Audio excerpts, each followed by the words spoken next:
Another question from Chamber Leadership. Pat McGowan, you'll get first crack at this one. Should voters approve the Oxford County casino referendum proposal? Should they do that, would you favor amending the law to allow for table games at Hollywood Slots and/or a tribal casino in eastern Maine? No to tribal casino in eastern Maine. No to the Oxford County Casino, and I think there are opportunities with table game expansions with the Racino. I've just never thought that this was a good option for the people of Maine as a gambling alternative to. I had a son that attended the University of Maine and graduated in the engineering program. I think that when we look at the businesses of the future, we want high-tech, green energy, jobs that are in the future economy. And I think gambling is in the past, and it's not an option for the state of Maine. And what I'd like to do is to learn more about what happens when you expand table games. I can tell you I'm a candidate that will tell you when I do know something and don't know something, but I don't see gambling in the casinos as a good option. The Foxwoods casinos, the Mohegan Sun casinos are all having trouble. We'll never compete with them. We'll never compete with them. But we will lead New England in wind power development. And we will lead the country in the development of cellulosic ethanol. And we will lead the country in biotech and other issues regarding wood-to-energy usage. So those are the things that I'm for, and those are the things that I'm against regarding casinos. Rosa Scarcelli. I would not veto a casino if it were passed, but you ask a good question, which is if we pass Oxford County, have we then opened the doors to gambling across the state of Maine? And we need to examine who we are and where we're going in the 21st century.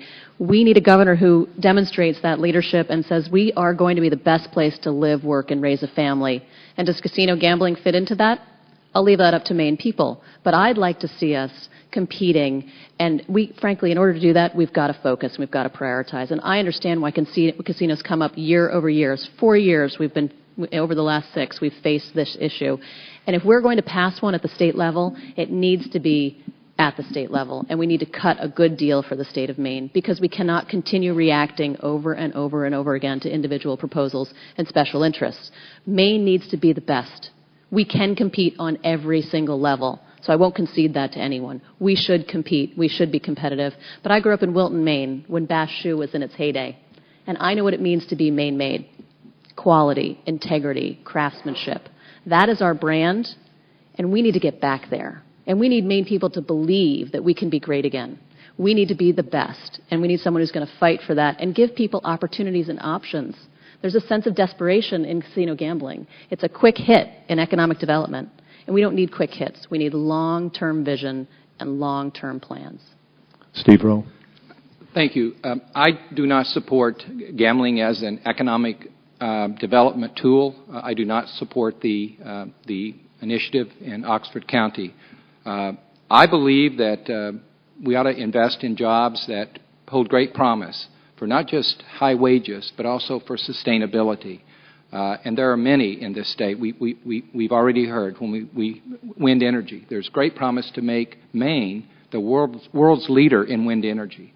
There's great promise to grow our biotech sector here. There's great promise in other medical technology fields, advanced wood composites, precision metals, information technology. The key is innovation. I always say there are 2 words that are going to move us forward in Maine. One is innovation, and the other is interconnectivity. We have to do things smarter, better, faster, more unique, and we also have to see ourselves not at the corner of some map, but in the center of the world, connected to the world. High-speed internet access is critical throughout the state of Maine, particularly now in rural parts of the state. So I see a lot of other options. I do not see casino gambling as the economic development panacea for the state. Olivia Mitchell. Thank you. This question obviously is plaguing voters across the state because I think we've been asked it at every debate that we've been to.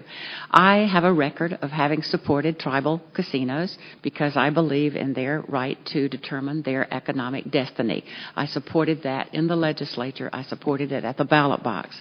However, I am very concerned about losing the quality of life that is Maine because that is our cachet for the future. Things that are growing in Maine that are being created by entrepreneurs, people who can come here and earn a living with small businesses doing whatever they like. There's a special component, and that's the cachet that is Maine, that quality of place. And if we lose that and we become New Jersey or other states with lots of gambling, then I think we'll lose something extraordinarily important to Maine's economic development future. I do understand that Hollywood Slots has been important to the Bangor area, and the delegation has fought very hard to do that, and it's been done in a very successful way. And the expansion of table games is something that I would consider within the confines of this existing operation. I do not support the expansion of further casinos in Maine, but I do like the idea that should the proposals come forward, that people get to vote on them. And this casino in Oxford will be decided finally by people from all over the state. And they have spoken no 4 out of 6 times to their desire for additional casinos. So I will not be supporting Oxford.